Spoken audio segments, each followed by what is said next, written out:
Hey there everyone, this is Robert with Reading Through History, and we're back for another exciting edition of EOI Review, everything you need to know to pass that sneaky, sleazy, slimy, end of instruction U.S. history test. And in this episode we're going to be focusing on European immigration, that is Ellis Island and the Americanization process of getting those immigrants to assimilate into American culture. And here we got a great picture. I mean, there's so many great pictures from Ellis Island. This is a group of immigrants arriving in the United States of America. There you see the Statue of Liberty, Lady Liberty, who was an immigrant herself to the United States from France. Yeah, that's right. She immigrated here from France, where she was built and put together and take apart and sent back over after she'd been cast and all this great stuff. And it was a gift from the French saying, you know what, we're glad that America survived the Civil War, and we're glad that you guys, the country of freedom, have finally decided to free the slaves. So it is kind of ironic that she herself was an immigrant to celebrate the fact that a free country finally freed the slaves. But history is what it is. So let's get on with this show. Here's Ellis Island and the Europeans. Now the Europeans are going to come to the United States of America for the exact same reason those other immigrants that we've talked about in previous lessons were coming here. And they're going to, of course, cross the Atlantic instead of the Pacific. They're going to land on the East Coast rather than the West Coast.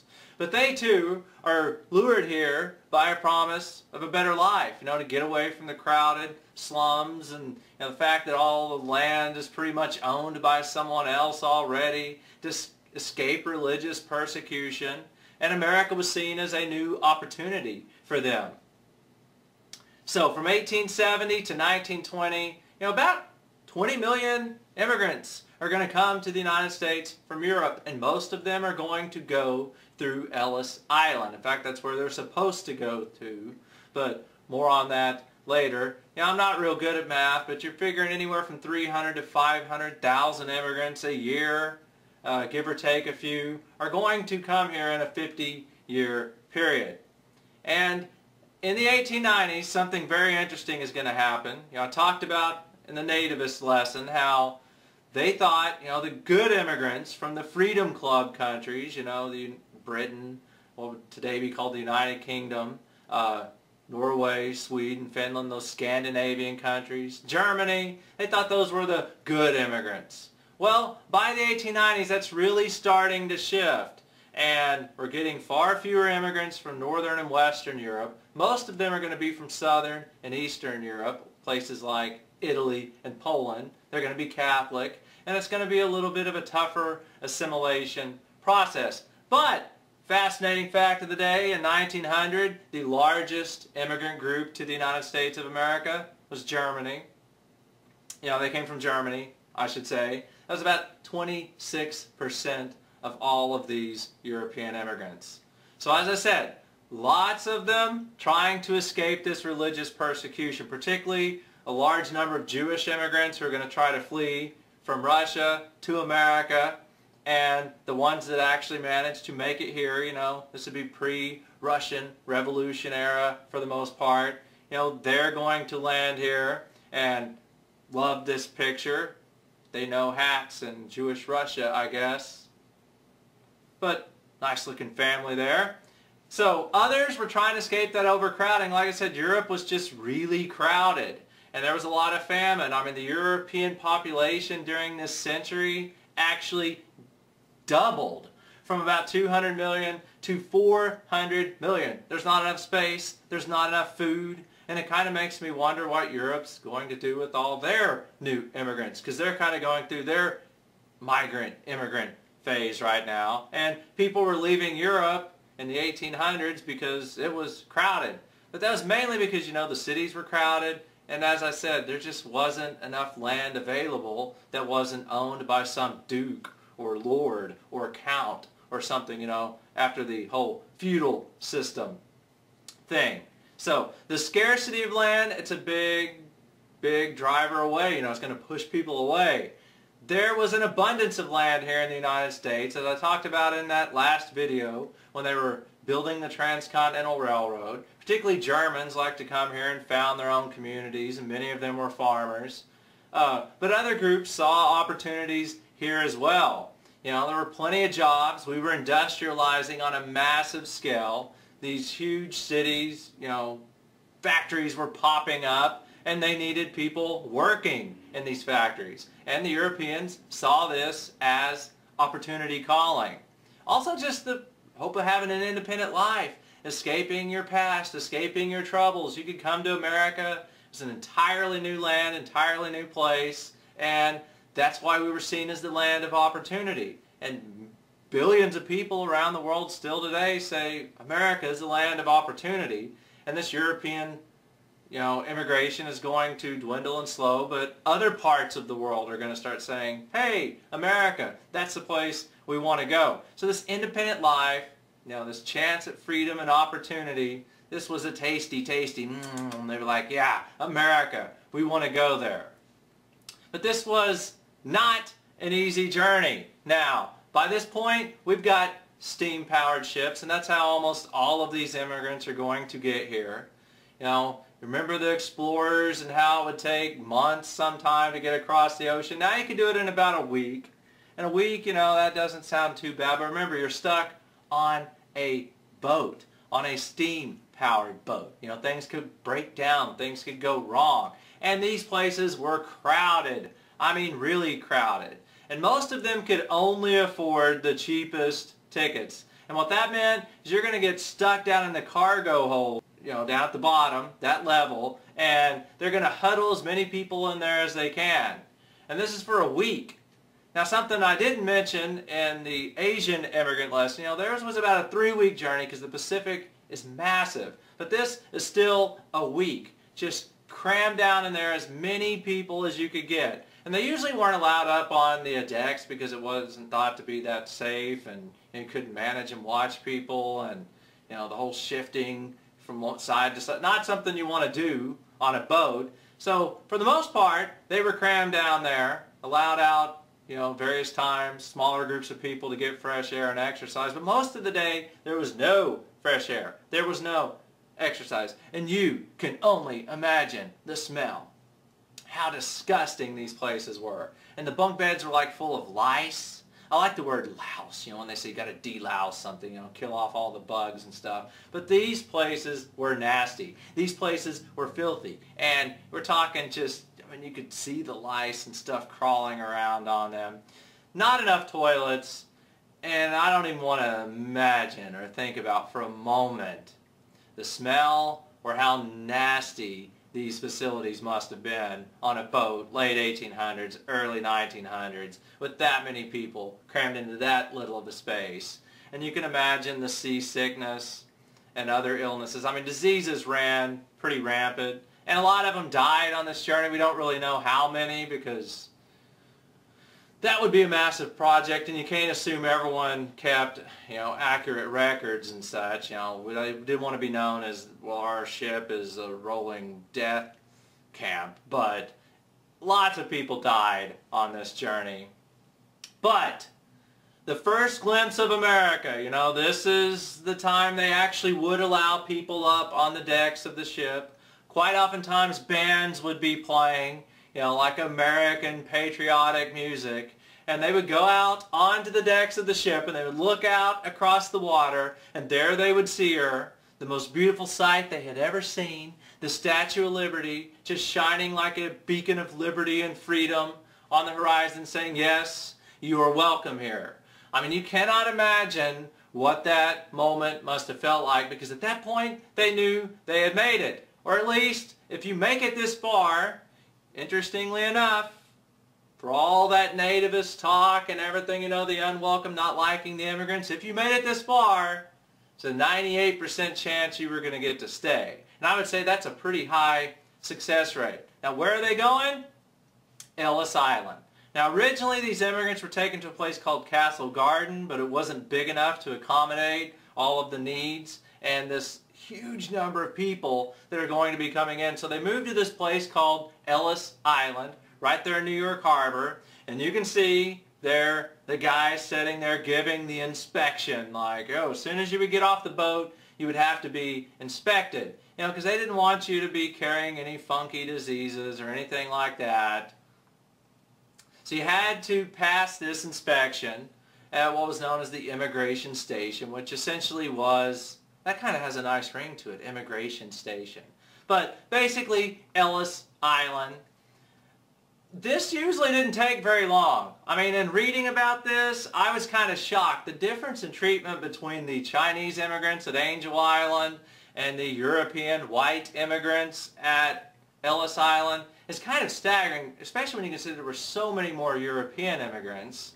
But this could be over in a matter of minutes, actually. I mean, if you were there for like 5 hours, it was a bad day.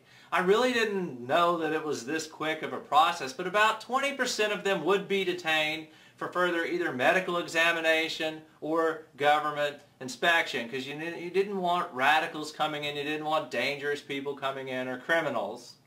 But yeah, check it out, only about 2% were put on the boat and sent home. If you failed any part of this process, they would send you back. But the interesting thing is most of the people working here were immigrants themselves, because they could speak English and they could speak in the native tongue that these people spoke when they arrived here. So they could speak Italian and Polish and so on. You would be sent to these various different places so you could communicate with them. And naturally, those people being immigrants themselves were sympathetic to the immigrants. Now the physical examinations, I don't know in great detail how far this went. I can't imagine it was very far, because we're talking Victorian era America here, where modesty was like all the rage. So the physical exam, you know, they'd look at their eyes, ears, try and delouse them, get rid of the lice and the bugs and stuff like that. You know, check for any weird rashes and stuff that were visible, you know, but it wouldn't be like a full body inspection. But the big threat at the time was tuberculosis. Just think Doc Holliday moving to Colorado because the air was thinner. It was basically a lung disease. And if you failed, like I said, they would send you home. Well, sorry, America just isn't for you. You don't pass the test. See ya, so you're back on the boat, going back across. So this was actually a really, really quick process. So after you pass the physical thing, that's when you go to the government inspector. And they would say, well, do you look like a criminal? And I can't imagine how good of a process this must have been, because it's not like if you were a criminal in Poland, you're going to bring papers with you saying, yeah, look, I'm a criminal from Poland. Let me in, let me in. Not by the hair of our chinny chin chin. So I cannot imagine, you know, unless it was like from those cultures where if you like killed someone, they branded you and stuff. Because I mean, that stuff did go on. Dead giveaway. So, you know, teardrop on the eye wouldn't have been a good idea back then if you wanted to get into America. But mainly like, you know, communists, radicals, groups like that, we really didn't want them in the country. 17 million people are going to pass through this facility between 1892 and 1924. So if you were an immigrant, it's the place to be. And I love these pictures of the immigrant families. I mean, I had a hard time. There were so many great photographs. A lot of them just didn't make the cut. But, you know, you look at this kid. Does he look like a criminal? You know, this girl in her cute little dress and her bonnet. You know, the mom's got the little headscarf thing on. You know, they don't look violent. Okay, you're in. So, pretty easy process. But it is interesting to note, and it does make logical sense. If you actually did not have enough money on you to survive for a week or so, once they let you go, they wouldn't let you go. Because if you had no money and you just arrived in America and you didn't speak any English at all, what do you think they're going to do to survive? That's right, go criminal. So the process was pretty efficient, fairly effective, and quick compared to the months of detention you might face at Angel Island because you had a funny haircut and wore that Chinese outfit that so many of those immigrants wore. Well, funny by American standards, certainly. You know, you wouldn't exactly blend in with the native population. Okay, so in the first video in this section, I mentioned how vague, incredibly vague, their references to settlement patterns, where it said, know the settlement patterns, but it didn't say who or when or where. It just said settlement patterns. And I told you I was fairly confident I knew what they meant. So here we go. If I'm wrong, well, we'll probably never know. Okay, settlement patterns. What could they possibly mean?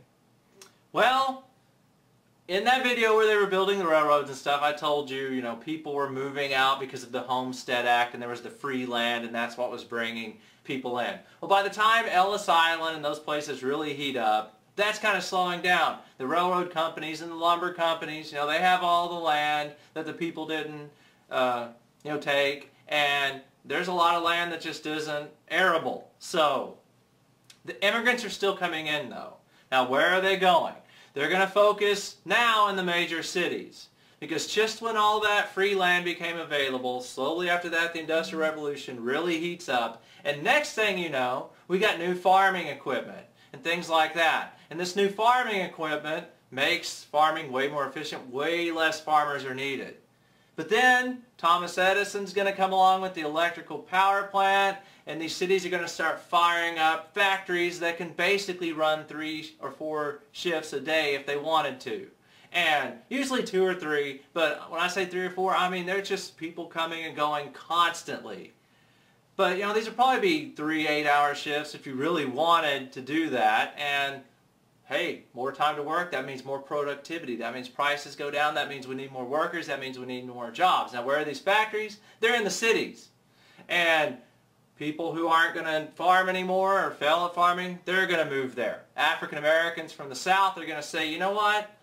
This sharecropping thing kind of sucks. It kind of reminds me of slavery. So you know what I'm going to do? I'm going to move to Detroit or Chicago or Philadelphia or New York City. And it just so happens these cities are where these new immigrants are going to go as well. And another weird thing, the city lives during this era tended to be cheaper than the rural life. I know that seems really weird when you consider rent and stuff like that in these big cities today. But at the time, and as we'll see in future videos, it's not like the places you could live and stay in these cities were anywhere nice at all. Pretty sick. But they're going to be moving to these cities in the Northwest, or the Northeast, excuse me, and the Midwest. That's where they're going to be going. So, as I said, farmers are leaving, and they're going to the cities as well. Now, all this is going to create a problem. There's not enough living space. There's not enough resources. There's not enough police officers. There's not enough, health facilities and doctors and stuff. And it's going to get pretty nasty. So, 200,000 African Americans are leaving the South, moving to these cities in the North at the exact same time. Farmers are leaving the Midwest and the central part of the country, moving to the cities thinking, I need and want a job in one of these factories. And you've got hundreds of thousands of immigrants every year. Oh, big fun, because all these people are just going to converge on these cities. And if you see the pictures of the cities from this era, very crowded, very nasty. A lot of them didn't have, modern sewage facilities and stuff like that. There's still excrement and trash and rats and stuff in the street. And so many people in such a, confined area. The crime rates are just staggering. But that's where the mills are. That's where the factories are. That's where the opportunity is. That's where the people are going to go. So, Americanization. Americanization kind of means what it sounds like. How do you Americanize, or in other words, assimilate these immigrants into the United States of America? Because you got twice as many Irish people. I mean, this is a startling fact. 1910, twice as many Irish were living in New York City as there were living in Dublin, Ireland. Dublin, Ireland, think about it. That's like Ireland's premier city. You think capital of Ireland. You think that's where Irish people would be. Like, if you're going to find Irish people anywhere, you'd expect to find them in Dublin. Well, that's true, but you could find twice as many of them living in New York City. So think about New York City and Chicago and places like that. They have these huge St. Patrick's Day parades. Well, this is why. This is where the Irish were going. Like I said, Germans could be a little more rural. They tended to have a little more money when they got here. They had found their own communities. The Irish would move into these big cities. And by 1910 as well, immigrant families made up more than half of the population in 18 American cities. So in other words, there's more immigrants and children of immigrants living in these cities than there were the native-born Americans. You know, because the children, yeah, many of them might have been born here, and I'm sure that's why it was worded this way, immigrant families, you know, but if you're just a first-generation immigrant, you come here and you have children, and, you know, you would consider them still to be an immigrant family. But something's got to give here because, you know, if you do not Americanize these people, you've kind of got chaos. So how are they going to do that? Well, you need to understand the word assimilation. That's the process of adapting or adjusting to the culture or a group of the nation that you're moving into, or the state of being so adapted. So the educational systems that our country had weren't necessarily equipped for this. I'm sure school attendance rates during this era weren't that great. In some parts of the country, they were just starting to actually offer public education. So if these immigrant groups come in and cluster together, well, what are we going to do? You know, how are we going to assimilate them? So, hence the Americanization movement. The goal is simple. Assimilate these immigrants into the dominant American culture. That means speak English, know a little bit about U.S. history, know a little bit about U.S. government. So, the schools can teach this to the children of the immigrants, but what about the adults? They're the ones you really need to assimilate because they're coming here looking to work. And if they can't find jobs, well, they're probably going to go criminal to support their family. So, all different levels of government at the local, county, state, and federal levels supported and funded these programs. But they were mainly driven by private citizens who just wanted to help the immigrants, you know, assimilate to the American culture, help them learn English, find jobs, and stuff like that. So a lot of these were held in schools. You know, classes could be held at night. Teachers might even volunteer their time. And lots of other voluntary associations. I'd imagine you could have found a lot of these inside churches and city halls and places like that.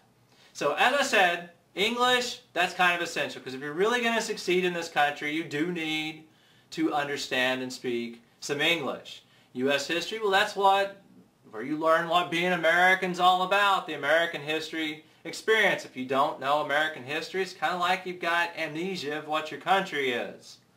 U.S. government, yes, how does it work? How does it operate? What does a good citizen do? You know, voting, volunteering, things like that. We want all of our citizens, regardless of their background, doing these things. I found it interesting they also taught classes on cooking and social etiquette. Now cooking kind of threw me for a loop because I was like, cooking? But I guess I don't know if that'd be cook like an American. And check out this newspaper, Granite City Americanization Schools. And we're going to Americanize you. Yeah, and it was like going to school. Keep America great. Learn the language, you know, because if you don't speak English, America's no longer great. Yeah. Social etiquette I can kind of understand, you know, because each country kind of has their rules of etiquette. And this would be stuff like teaching ladies how to be ladies and, you know, probably the whole curtsy thing. And I can just see them walking around with, like, books on their heads, like, don't drop the book, ladies. But, you know, this would be how you behave in public, you know, what types of utensils you use to eat certain things and mannerisms, you know, that you would follow when you're a guest or hosting guests at your house. You know, for the guys, I'm assuming, you know, how to be a gentleman, make sure you know, open the door for the ladies, pull back the chair so they can sit down in it. Social etiquette, because cultures around the world are drastically different. Now, a lot of immigrants are going to resist. You're always going to run into this. They don't, you know, and it's kind of, it doesn't make sense, but it does. You know, if it's so bad that you flee a country and you move somewhere else, you want to live in a country like that place. So wouldn't you try your best to assimilate into that culture and not hold on to the old culture that if everyone acted and behaved like that, it'd be just like the country you left. But, you know, it's a huge part of their identity. So a lot of them are going to say no. They're going to refuse the services. And the end result is in these big cities, you're going to wind up with a lot of very poor, impoverished ghettos. And they're going to develop in every single major cities where these different groups are going to kind of cluster off in their own and keep their roots and stick together and speak their own language. And the crime in these places was pretty bad. The living conditions were disgusting and unsanitary. But like I said, more on that in future videos. Not like the brazen giant of Greek fame, with conquering limbs astride from land to land. Here at our sea-washed sunset gates shall stand a mighty woman with a torch, whose flame is the imprisoned lightning, and her name, Mother of Exiles. From her beacon hand glows worldwide welcome. Her mild eyes command the air-bridged harbor that Twin Cities frame. Keep, ancient lands, your storied pomp, cries she with silent lips. Give me your tired, your poor, your huddled masses yearning to breathe free, the wretched refuse of your teeming shore. Send these, the homeless, tempest-tossed, to me. I lift my light beside the golden door.